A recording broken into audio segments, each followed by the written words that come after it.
siapa yang jadi salafi, maka pasti selamat, pasti paling tahu, pasti paling bijaksana. Kita tidak pernah bilang begitu. Manhaj salaf itu yang paling selamat, paling tahu tentang agama, dan paling bijaksana. Adapun kitanya, kadang kitanya tidak seperti itu. Ya. Tadi siang saya dengar ada orang, ya bikin video, ya gitulah, bahasa basi juga. Basi dari dulu ngomongnya gitu-gitu saja. Orang yang ngaku-ngaku salafi itu merasa dirinya paling masuk surga sendiri, paling tahu, yang merasa paling benar. Dan lagi-lagi kita jawab sekali lagi, bahwa dalam manhaj salaf yang pasti benar. Sedangkan ustadznya, pengikutnya, belum tentu. Dalam manhaj salaf kita didakwah, kita diajarkan untuk berdakwah lemah lembut. Tapi kadang-kadang kita pulang kajian, kita mendakwahkan ke orang tua, kadang kita kasar-kasar. Betul? Yang salah di sini siapa? Orangnya atau manhajnya? Orangnya. Maka kita dalam manhaj salaf, kita meyakini mengikuti jalannya salafus saleh, kita bisa masuk surga. Keagamaan kita lebih terpercaya. Kita dalam mengeluarkan pendapat itu lebih ada dasarnya. Kalau kita ikut manhaj salaf. Tapi kitanya sendiri, kadang-kadang kitanya salah. Kadang-kadang kita ini bertentangan dengan manhaj salaf itu sendiri. Kita tidak bantah itu. Ustadz-ustadznya saja, seperti saya sendiri misalnya. Ada banyak hal yang tidak saya terapkan dalam manhaj salaf. Ya. Manhaj salafnya yang pasti benar. Orangnya belum tentu.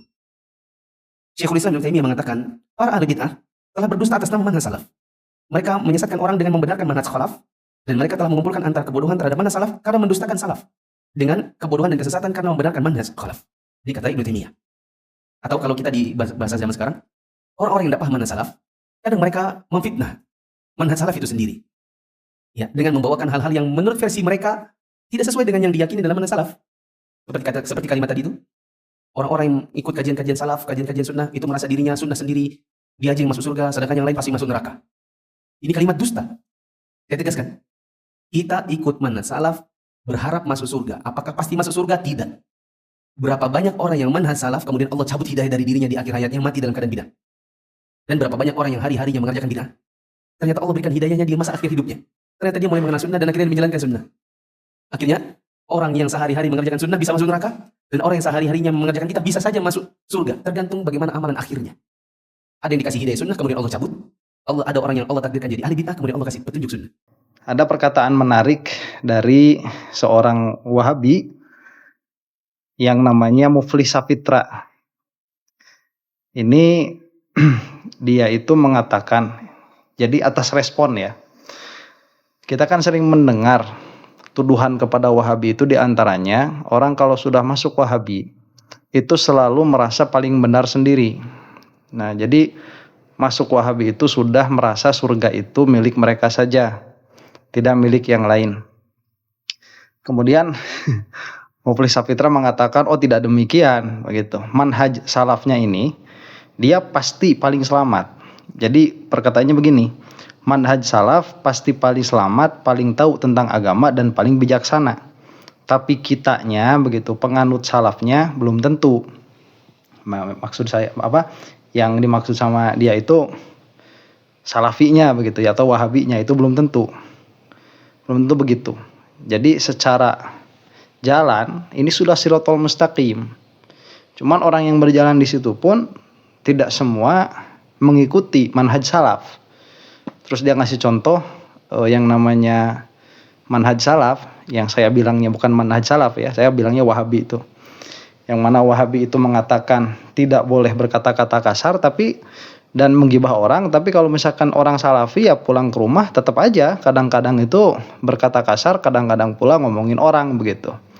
Jadi dia membedakan antara manhaj salafnya dan orangnya. Nah, ini mukadimah dulu ya.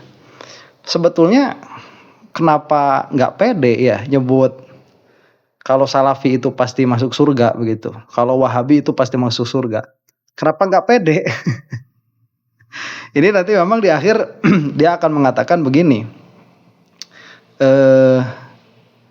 bisa jadi begitu, tatkala kita mati, kita itu dicabut dari manhaj salaf. Jadi mati dalam keadaan melaksanakan bid'ah.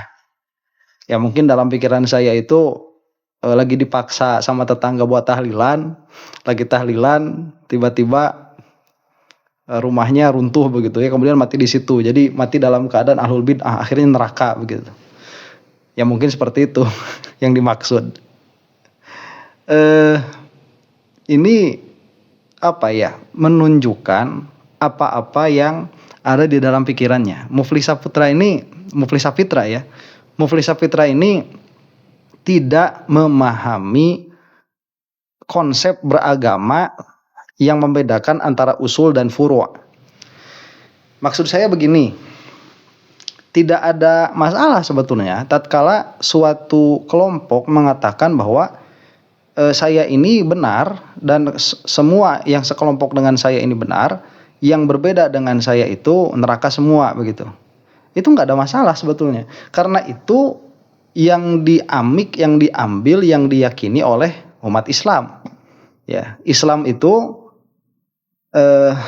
masuk surga, semua selain Islam setelah pengutusan Rasulullah SAW itu neraka semua. Nggak ada masalah dalam pola pikir seperti itu. Kemudian nanti karena ada hadis umatnya Nabi Muhammad SAW itu akan terpecah menjadi 73 golongan, dan yang 72 golongan itu masuk neraka, kemudian yang satu itu masuk surga, maka sah-sah saja begitu orang mengatakan bahwa golongan saya ini yang satu, yang 72 masuk neraka semua gitu. Nggak ada masalah sebetulnya. Kenapa nggak pede ya mengatakan hal seperti itu? Nah kan nanti permasalahannya apakah benar kamu itu memang yang dimaksud oleh Rasulullah SAW? Apakah benar bahwa yang sedang kita tapaki ini, jalan yang sedang kita jalani ini adalah jalan yang mana oleh Allah Subhanahu wa taala dimasukkan ke dalam kelompok ahli surga, begitu. Itu masalahnya. Nah, makanya ya sebetulnya ini kan permasalahan pola pikir. Jadi firqah itu bukan permasalahan amal sebetulnya. Ini adalah permasalahan pola pikir. Karena amal ini dia sebagai pengejawantahan dari ilmu, dari pola pikir. Nah, kenapa misalkan kita katakanlah ya, yang berbeda dengan Wahabi itu seperti Aswaja yang mereka katakan asli warisan Jawa. Itu kita melaksanakan tahlilan, kemudian Wahabi tidak. Itu kan asalnya dari pola pikir tuh gara-garanya tuh. Kenapa Syafi'iyah itu kunut, Wahabi tidak misalkan? Ya itu kan gara-gara pola pikir. Nah ini sebetulnya yang harus dipertanggungjawabkan pola pikirnya, bukan penamaan manhaj salaf, penamaan Wahabi, penamaan Aswaja, penamaan Ahlus Sunnah wal Jamaah, bukan pada penamaan sebetulnya, tetapi pada pola pikirnya, mana yang paling sesuai dengan Al-Quran dan hadis. Di situ, itu letak permasalahannya tuh. Jadi kalau sudah yang dikatakan sama si Muflis Sapitra ini bahwa tidak ada seorang pun yang aman dari su'ul khotimah, itu mah bukan hanya pada Salafi, Wahabi atau Aswaja begitu. Itu mah di semua orang sebelum mati nggak ada yang aman dari rencananya Allah Subhanahu wa taala sebagaimana yang dikatakan oleh Rasulullah Shallallahu alaihi wasallam. Jadi saya mau ngasih dulu berpikir seperti ini ya. Kita kalau mengambil pola pikirnya Wahabi, berarti kan mereka tuh yang paling benar tuh. Jadi taruhlah saya ini jadi Wahabi nih. Kalau saya jadi Wahabi, berarti kan pemikiran saya tentang agama Islam itu yang paling benar. Yang mana apabila saya mati dalam keadaan ini, maka saya selamat. Apabila saya tidak mati dalam keadaan ini, maka saya celaka. Pun orang lain yang tidak sama dengan saya, yang saya ini Wahabi begitu, apabila orang lain itu mati dalam keadaan tidak Wahabi, maka mereka celaka. Tapi apabila mereka mati dalam keadaan Wahabi, berarti mereka selamat. Berarti intinya itu Wahabi itu paling benar begitu. Itu intinya di situ. Ya, intinya di situ. Nah, ini klaim yang ini klaim yang urakan ya. Kenapa ini klaim yang urakan? Karena mereka itu tidak memiliki pola pikir yang ajak untuk memahami Al-Quran dan hadis. Saya berani mengatakan seperti ini. Kalau si Muflis Sapitra ini berani mengatakan bahwa intinya kan di Wahabinya itu, ya yang dia katakan manhaj salaf, nama itu nggak penting sebetulnya ya. Nama itu nggak penting. Kalau di dalam di dalam pola pikir. Jadi kalau Syekh Said Fodah itu mengatakan kita ini sudah berbeda dengan Wahabiyah. Wahabiyah itu bukan ahlu sunnah ya. Nah kalau misalkan mereka kekeh pengen Ahlus Sunnah, nama Ahlus Sunnah pengen diambil sama mereka, ambil aja, berarti kita bukan, begitu. Selesai. Ya, ini sudah tidak satu firqah. Kita dengan Wahabi itu sudah berbeda. Kalau mau ngambil perkataan yang ekstrim, Tuhan yang kita sembah itu sudah berbeda dengan Tuhan yang Wahabi sembah. Cuman kita tidak bisa mengatakan bahwa Wahabi itu kafir. Kenapa? Karena mereka sholat ngadap ke kiblat. Ya, la nukaffiru ahlal qiblati, begitu. Kita nggak bisa bilang mereka kafir. Tapi dalam posisi apa yang mereka nisbahkan kepada Allah, yang mana itu kita tanzih, kita sucikan dari Allah Subhanahu wa taala, sebetulnya yang disembah sama Wahabi itu bukan yang disembah oleh kita, itu sudah berbeda. Nah, makanya kalau misalkan kekeh mengatakan bahwa Wahabi itu Ahlus Sunnah, ya sudah, ambil saja sama mereka, berarti kita bukan, begitu. Ini kalau tidak salah Said Foda itu pernah menanggapi perkataannya Habib Ali Al-Jufri, ya. Karena Habib Ali Al-Jufri itu kan itu rasa persaudaraannya, rasa kasih sayangnya itu melebihi logikanya. Jadi tatkala ditanyakan apakah Wahabi itu adalah Ahlus Sunnah, beliau itu berkata Wahabi adalah Ahlus Sunnah juga. Nah, perkataan itu dikonfrontasi ke Said Foda. Said Foda mengatakan, saya berkata dengan ilmu, ya, kalau Wahabi itu Ahlus Sunnah, berarti saya bukan, begitu. Jadi keadaan Ahlus Sunnah atau bukan, ini bukan pada merek, ya.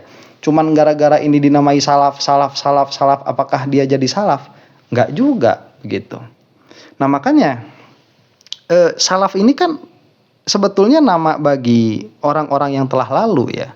Yang mana kalau di dalam kitab-kitab yang dibaca oleh kita, oleh Aswaja, salaf itu ulama kurun sampai 300 Hijriah. Ada yang mengatakan dilebarkan sedikit sampai 500 Hijriah, dan perantaranya itu diantaranya masanya Imam Ghazali itu. Yang kesini kan sudah kholaf semua. Jadi dari segi penamaan pun sebetulnya mereka itu sudah bohong, ya. Kalau mereka mengatakan bahwa mereka itu ulama salaf, bukan, mereka itu ulama kholaf. Kalaupun kita sebut mereka itu ulama, itu bukan salaf tuh, itu kholaf. Nah, kemudian mereka memiliki pola pikir yang mana pola pikirnya itu dinisbahkan kepada salaf. Jadi manhaj salaf itu di dalam pikiran mereka adalah metode untuk memahami agama sesuai dengan kurun ulama sampai 300 Hijriah. Nah, kesininya itu mereka sebut sebagai ahlul bid'ah. Udah gak nyebut kholaf lagi tuh.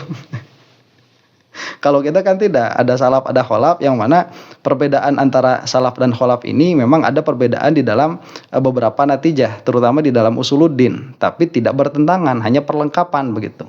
Jadi ada kelengkapan antara kholaf dan salaf. Itu nanti kita bahas sendiri, ya. Cuman klaim ini, kenapa saya katakan ini klaim kosong, ini pepesan kosong yang dikatakan sama si Muflis Safitra itu. Untuk mengklaim kebenaran, kita itu harus bisa mempertanggungjawabkan klaim kita, ya. Dan permasalahan antara kita dengan Wahabi itu, permasalahannya itu bukan di dalam Quran dan hadis, tetapi di dalam memahami Al-Quran dan hadis. Nah, mereka itu suka membiaskan masalah, ya.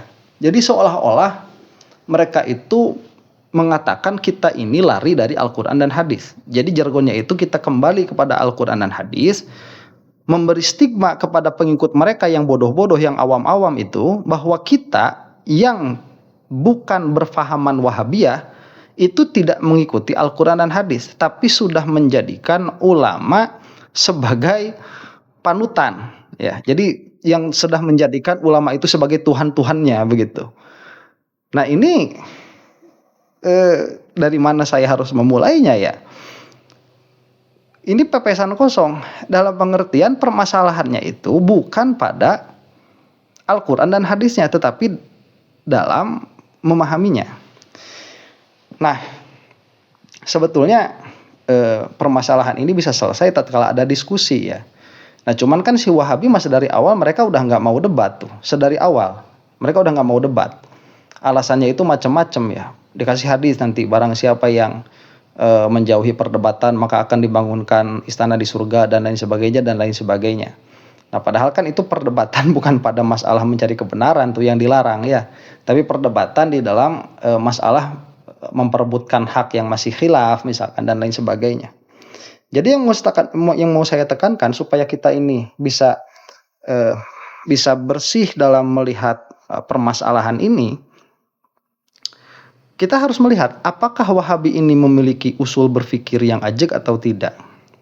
Maka coba tanyakan ya, kalau sama orang-orang yang memang tidak Wahabi, itu sudah tahu lah bagaimana cara kita memahami agama. Kita itu ya di dalam memahami Al-Quran misalkan, itu ada alat-alat yang harus dikuasai. Nah, alat yang harus dikuasai ini dia sebagai sebagai tools untuk memahami Al-Quran, bukan sebagaimana perspektif kita saat ini, tapi sebagaimana kesadaran kolektif saat Al-Quran itu diturunkan. Ada bahasa yang bagus kemarin itu dari salah satu ulama Al-Azhar ya. Ini ada 2 orang yang mengatakan itu. Yang pertama itu beliau mengatakan bahwa para ulama zaman dahulu tatkala mereka itu ingin memahami agama, hal yang pertama kali dikuasai itu mesti bahasa dulu.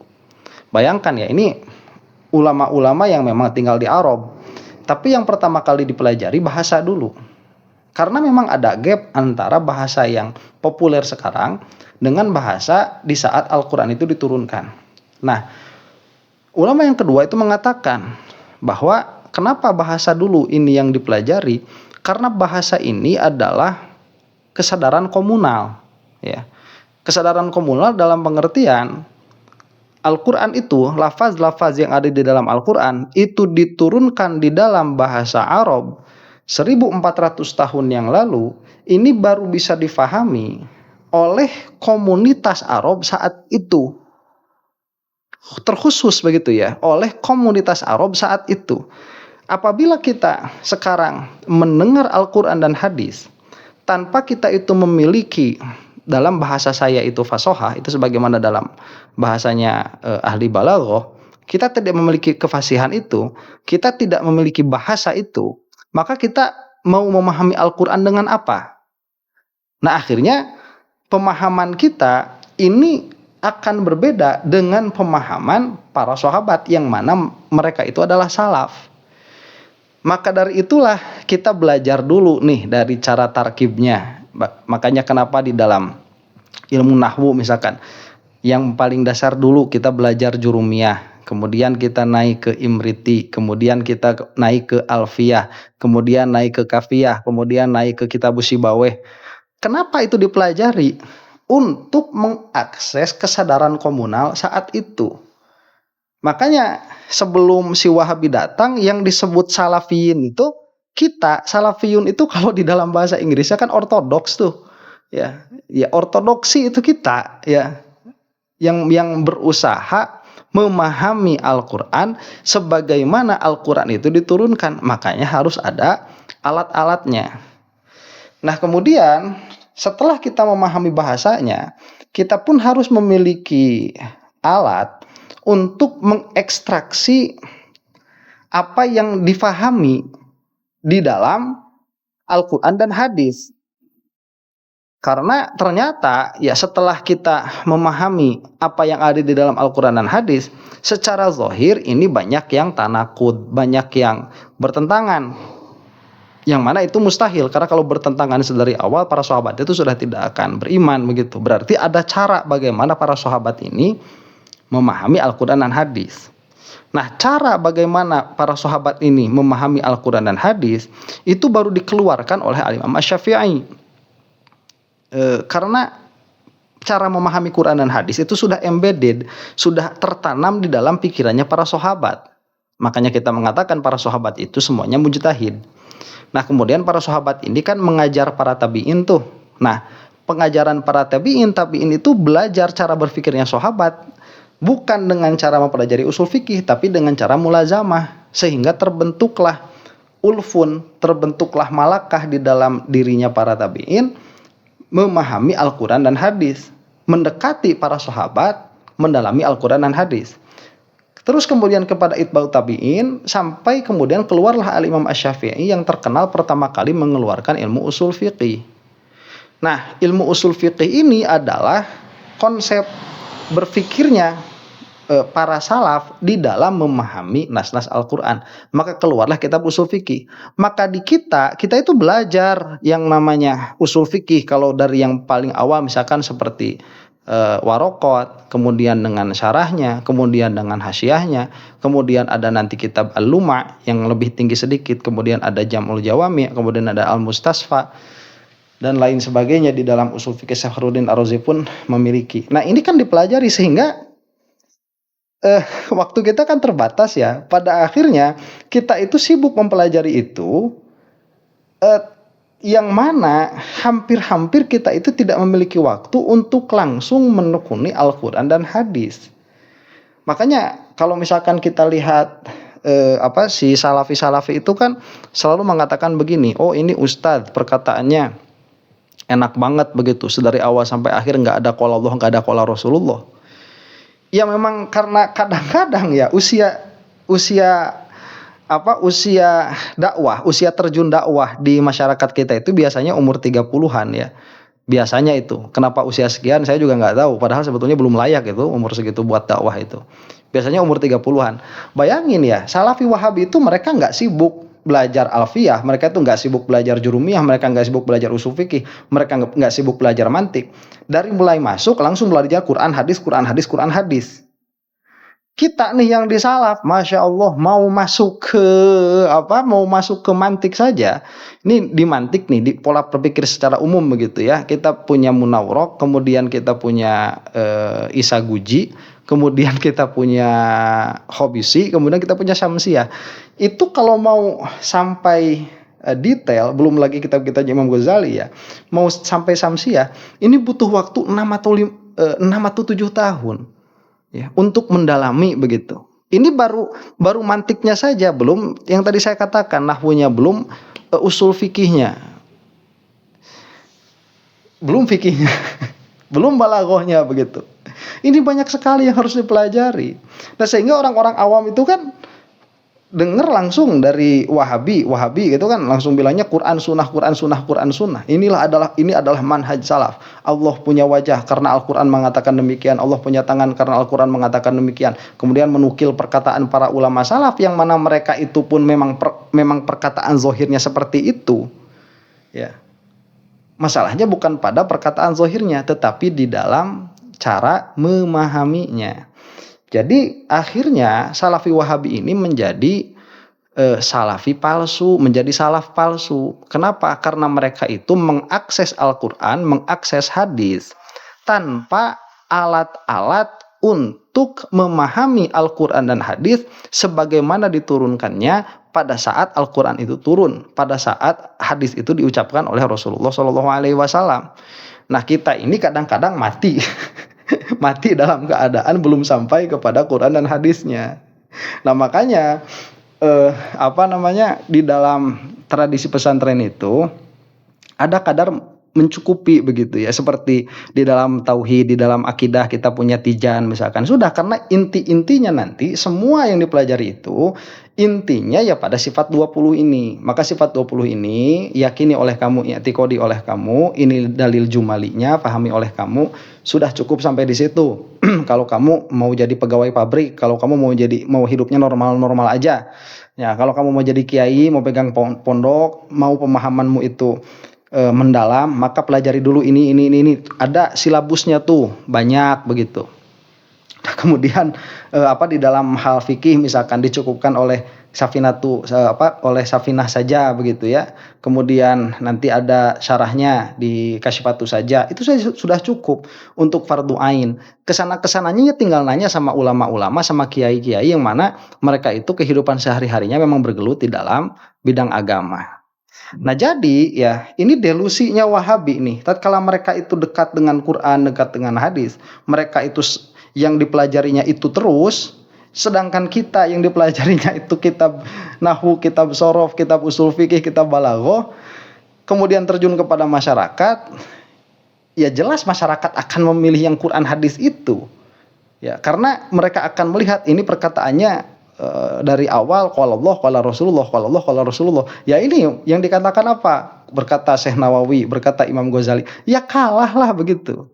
Nah, cuman itu akan menjadi menjadi sebuah tipuan kayak si Muflis Safitra ini, dia menjadi tertipu seolah-olah mereka itu adalah salaf, seolah-olah mereka itu adalah yang paling benar, seolah-olah dalam pengertian yang paling benar itu kan tadi manhajnya begitu ya, manhajnya yang mati dalam keadaan salaf dalam tanda petik berarti Wahabi itu adalah yang selamat, pasti masuk surga, yang tidak ada kesalahan di dalamnya, yang paling bijaksana, padahal pada kenyataannya itu adalah firqoh yang paling awut-awutan, yang tidak memiliki keajegan di dalam memahami agama. Dan tatkala diajak untuk berdiskusi, mereka nggak mau. Ini sudah kesesatan yang jelas kalau kita bisa berpikir dengan jernih. Nah, makanya kata Rasulullah SAW itu di zaman sahabat, ilmu itu, amal itu dia lebih berharga daripada ilmu. Ya, kenapa ya? Karena ilmu itu semuanya punya. Amal tidak begitu. Nah, di akhir zaman akan datang masanya di mana ilmu ini lebih berharga daripada amal. Ya, kenapa? Karena yang berharga itu kan supply and demand sebetulnya ya. Kalau di zaman para sahabat ya nggak usah belajar balaghah, nggak usah belajar nahwu, nggak usah belajar sorof begitu, nggak usah belajar usul fikih. Loh, itu sudah embedded, sudah ada di hati masing-masingnya para sahabat. Sehingga ilmu itu dia supply-nya banyak. Nah, yang sedikit supply-nya apa? Amalnya. Di akhir zaman orangnya banyak, ya. Yang beramal banyak, supply amal itu banyak. Cuman supply ilmu ini sedikit. Orang yang memiliki kedalaman di dalam pemahaman agama itu sedikit sekali. Nah, penutupnya ya, saya itu berani mengatakan ya, yang benar itu Asy'ariyah Maturidiyah di dalam tauhid, di dalam fikih, salah satu di antara empat ini, Syafi'i, Maliki, Hambali, Hanafi. Di antara salah satu yang empat ini, ya, tidak bisa dicampur keempat-empatnya. Nanti insya Allah kita bahas bab bermadhab mumpung sebentar lagi Ramadan begitu ya. Nggak bisa. Jadi barang siapa yang akidahnya itu Asy'ariyah atau akidahnya Maturidiyah, dan di dalam fikihnya itu salah satu di antara empat imam madhab, dan di dalam tazkiyatun nafs nggak neko-neko itu ikutnya Al Imam Ghazali, di dalam thariqah ikutnya itu Syekh Abdul Qadir Al Jilani yang nanti tarikatnya itu syaratnya ke sana. Ini adalah golongan yang selamat. Selain itu dikhawatirkan tidak akan selamat begitu. Ya, kenapa saya mengatakan dikhawatirkan? Ya karena mereka masih orang Islam begitu. Jadi kita mengklaim nggak ahli surga. Oh, mengklaim kita ya. Wong kalau mati dalam keadaan tidak menyekutukan Allah Subhanahu wa taala, itu minimalnya itu nggak bakalan langgeng di dalam api neraka kok gitu. Kata Imam Sanusi, memang yang harus dipentingkan akhir zaman ini itu memikirkan bagaimana caranya supaya diri ini tidak langgeng di dalam api neraka.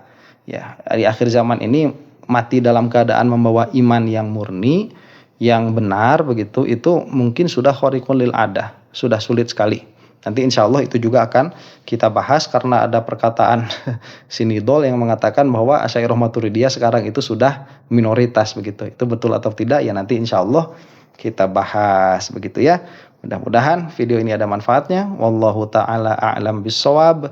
Assalamualaikum warahmatullahi ta'ala wabarakatuh.